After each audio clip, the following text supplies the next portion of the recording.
general de la CTA por Entre Ríos también. Buen día, ¿cómo andás? Flor Gómez, ex Flesler, acá en Malos Perdedores por Radio Costa. ¿Qué tal, Ezequiel? Hola, Flor. Hola. Bien, bien. ¿Cómo están ustedes? Todo en orden. Estuviste ayer en el búnker, aunque viste Kicillof dijo, no es búnker, es reunión de militantes, qué sé yo, en el búnker de Fiesta Kicillof. popular, dijo. Fiesta popular, dijo. Sí, yo diría, Ezequiel, fiesta popular. Recién estoy llegando. No, pero prácticamente. ustedes le pusieron búnker. Los Sí, peronistas, los políticos, digo. claro. Generalmente, claro, en términos políticos, en la jerga política se le dice búnker, ¿no? Pero, bueno, incluso en el discurso Axel Kicillof, que fue, la verdad que fue uno de los discursos, fue brillante en términos conceptuales. ¿Viste esos discursos redondos que cierran, que no deja nada al azar? Aclaró, dice, esto no estamos en el búnker, sino estamos en una fiesta popular. Y así se sentía. La verdad que había mucha alegría de la militancia, hubo un esfuerzo enorme del peronismo, de la militancia peronista y de otros sectores de fuerzas populares, en trabajar, digamos, en militar, porque creo que el peronismo tiene, yo te diría ya una obligación histórica, ética, de construir una esperanza para el 27 y construir un triunfo en estas elecciones que no es un tema menor. Cambiar la correlación de fuerzas en el Congreso Nacional para frenar las políticas de Milei es un tema, es central, es estratégico esta elección. Y por supuesto construir una gran esperanza que fue el cierre del discurso de Axel, una fuerte convocatoria a los sectores, a todas las fuerzas políticas populares y al peronismo en particular, a construir esa esperanza para el 2027, ¿no? ¿Qué es lo que está demandando? Y fue muy clara ayer la elección, el pueblo argentino, ¿no? Los sectores populares, las mayorías populares. Sí, sí. Bueno, lo vivimos así, lo vivimos como una fiesta, sinceramente. ¿Cómo fue el clima? Eso me interesa eso, el clima, qué había, cómo fue. Y un clima, vos sabés que nosotros, digamos, el peronismo, después de la derrota quedó muy castigado, quedó muy desarticulado y moralmente, digamos, éticamente, muy golpeado. Así que lo de ayer fue, nosotros nos quedamos cerca hasta las 3 de la mañana, en el caso nuestro, los que fuimos, y emprendimos, después nos vinimos, llegamos hace un ratito, porque la verdad que se vivía un clima de mucha esperanza, de mucha fuerza, de muchas ganas y de alegría, esa alegría contenida de todos estos años donde la verdad que es un oprobio, Florencia, Ezequiel, a la cultura política argentina, el gobierno nacional de Milei. Y alguien decía, por esto hay que hacerse cargo también, tanto mal muchas veces hicimos como peronistas, en nuestros gobiernos, o en el último gobierno, te diría yo, que la gente termina votando un desquiciado. Yo creo que ahora empezó la cuenta regresiva, ¿no? Hace unos meses atrás. Una política violenta. Axel fue muy claro. Acá la respuesta de 13 puntos de diferencia tiene que ver como una respuesta de nuestro pueblo a la violencia, al odio, a políticas deliberadas contra los sectores más vulnerables, la discapacidad, los jubilados, la universidad y la escuela pública, la salud pública, la falta de obra pública. Habló del federalismo.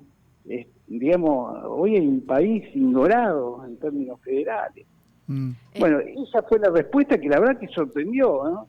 Sí. Uno pensaba que se sabía que se ganaba. Claro, pero no semejante paliza, ¿no? Yo no quiero ser tampoco soberbio, pero fue muy fuerte. El día después de las elecciones se puede un poquito. 13 puntos es una diferencia importante, sí, está clarísimo, sobre todo en una provincia tan populosa como es la provincia de Buenos Aires. Yo le quería preguntar, usted acaba de mencionar la palabra federalismo, y hay algo que a mí No sé si es que me llamó la atención, creo que es un poco también algo que efectivamente está sucediendo en particular. Me encontré ayer en la red social en X con muchos gobernadores de distintas provincias, de diferentes partidos políticos, celebrando, felicitando el triunfo de Axel Kicillof. Y cuando digo distintos partidos políticos, menciono, por ejemplo, a Gustavo Valdés, gobernador de la provincia de Corrientes, enmarcado ya un poco, sin mencionarlo, pero de alguna manera haciendo referencia, ¿no?, a la importancia que tienen las provincias para el país. Martín Yarlora, Maximiliano Puyaro, en donde sí, en el caso de Yarlora y de Puyaro remarcaban esto de provincias unidas, ¿no?, la importancia que tienen las provincias para el país. Entonces, desde ese lugar, tal vez preguntarle sobre sensaciones o una mirada que le despierte, bueno, ¿qué es lo que está pasando con los gobernadores en este momento? Yo creo que no pueden tapar el sol con las manos, ¿no? Digamos, la ausencia de federalismo. Milei no ha recorrido una sola provincia, prácticamente gobierna desde un centralismo, no solamente que no recorre, sino que todas las ignora en términos de recursos nacionales. Las provincias, la mayoría de las provincias, digamos, viven de lo que significa la coparticipación federal y de las políticas que se desarrollan desde el gobierno nacional. Bueno, la mayoría de las provincias han sido ignoradas. Hubo una complacencia, digamos, de los gobernadores de las provincias en un primer tramo, un año, pero creo que eso está como en un plano inclinado, ¿no? Cayendo, pues digo, las bondades que puede exhibir, no las bondades, sino la espera que pueden exhibir los gobernadores en el marco de cierta cintura política, de la necesidad de diálogo y demás, tiene su límite. Nosotros lo vimos acá en el caso de la provincia de Entre Ríos. No hay un solo peso, digamos, que llega a Y tenemos un gobernador complaciente, que ayer quedó, claro, pues sale la región centro, sale planteando Yarlora, digamos,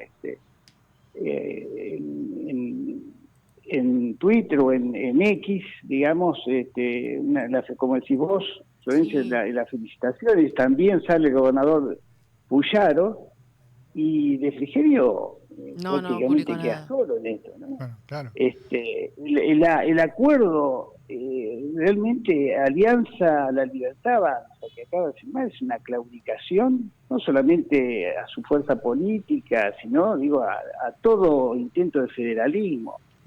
Es una posición indigna, digo, si no, y lo hace obligado porque si no salía tercero.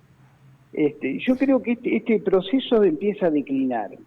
Y a su vez, los mismos grupos económicos, por eso las expectativas sobre las cuestiones económicas, el tema dólar, el tema de cómo reaccionan los mercados y demás, está a la orden del día, Bueno, ¿no es cierto? Porque los propios grupos económicos están planteando que ya Milei no les sirve más, digamos, están buscando figuras de recambio.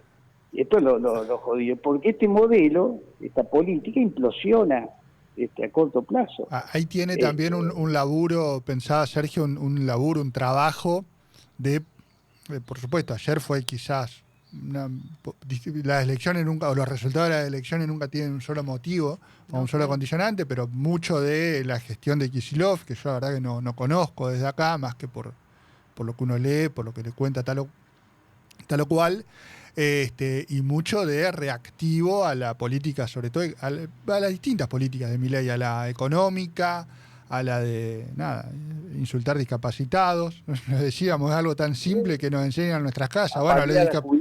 Bueno, claro. Pero los casos de corrupción. Tiene que tener el peronismo, tiene que darse el peronismo, porque le tocó ayer, digo, pero distintas fuerzas más racionales, un proceso en estos... Bueno, ahora quedan las elecciones del 26 de octubre, pero desde ahora y desde después del 26, un proceso de construcción de una propuesta seria, viable, que la gente vea como una alternativa posible. Por supuesto, yo creo que esa es la tarea, Ezequiel, esa es la tarea, y Axel remarcó una cuestión que fue clave en provincia de Buenos Aires, a pesar de las tensiones internas que existían, la unidad del peronismo es clave, y la unidad con otras fuerzas políticas populares es clave para la reconstrucción de una esperanza de cara al 2027. Y ese es el discurso de nuestros candidatos, de Adán Bal y de Guillermo Mitchell y de las compañeras que van en la lista, es ampliar, reconstruir la unidad. Acá hubo que levantarla, lamentablemente después de la derrota de la gobernación y de muchos municipios, hay que empezar. Nosotros nos encontramos recorriendo la provincia con un peronismo que estaba totalmente disolvido. Hay que recuperar el orgullo del peronismo, hay que ponerlo de pie, y eso se hace con la construcción de una fuerte unidad y una convocatoria amplia. Por eso estos meses, tal vez el tiempo que no tuvo Víctor Val cuando fue candidato a gobernador, de recorrer la provincia, y lo están haciendo, están recorriendo pueblo por pueblo, ciudad por ciudad, charlando con los compañeros, reconstruyendo, digamos, ese peronismo que tiene, vuelvo a insistirte, como le hemos tenido siempre, la obligación histórica de construir esa esperanza, y el pueblo digamos, fíjate vos que esta debe ser la cuarta, quinta experiencia en estos últimos 50 años de gobiernos neoliberales que terminan implosionando, y después viene el peronismo a tratar nos van a dejar un país destruido, ¿no? Nos van a dejar un país destruido. Bueno, esa es la tarea que me parece que hay que hacer, que se está haciendo en la provincia, que lo hizo y lo sigue haciendo y lo va a seguir haciendo Axel Kicillof. Yo estuve a nosotros nos recibe a Hugo Yasky y a mí, tenemos una reunión en enero con Axel Kicillof en Casa de Gobierno. Y él nos contaba la violencia institucional, digamos, y económica que ejercía el gobierno nacional de Milei sobre la provincia de Buenos Aires. La verdad que es loable lo que hace Axel. En 99 distritos ganó sobre, yo creo que son 129, una cosa así. Ganó 99. Habla a las claras de una excelente gestión, que aparece la gestión de Axel es poner blanco sobre negro, digamos, de las políticas nacionales. O sea, defendió la universidad pública, la escuela pública, la salud pública, construyó con recursos propios obra pública, resguardó los sectores de la pyme, la pequeña y mediana empresa, los sectores productivos. Bueno, eso nos comentaba en enero, y la proyección, digamos, de los números en términos electorales avalan, digamos, una excelente gestión en condiciones tremendas como las que ha sido el asedio y la asfixia del gobierno de Milei sobre Axel Kicillof, ¿no? Así que bueno, muy contento. Se te nota.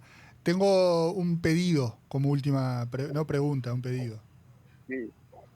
Venite a tomar unos mates a Malos Perdedores y conversamos un poco de sindicalismo, un poco de historia, con mirada proyectiva, que estuviste laburando esos temas y me interesa. Sí, perfecto, sí, cómo no. Dale. Cómo no. Abrazo. Pongamos hora y eso. Bueno, un abrazo grande. Abrazo grande. Gracias por favor. Sergio Lizar es concejal de Paraná por el peronismo, por si no se dieron cuenta. Profe de historia, y secretario general de la CTA en Entre Ríos también, de una de ellas. 11:42 minutitos. Separamos. Pausa tenemos en el horizonte, ¿puede ser? ¿Falta un ratito? Lo que ustedes ordenen. Dale. Para ser ganador hay que conocer todas las mañas. Todas las mañas. En Malos Perdedores te contamos todo.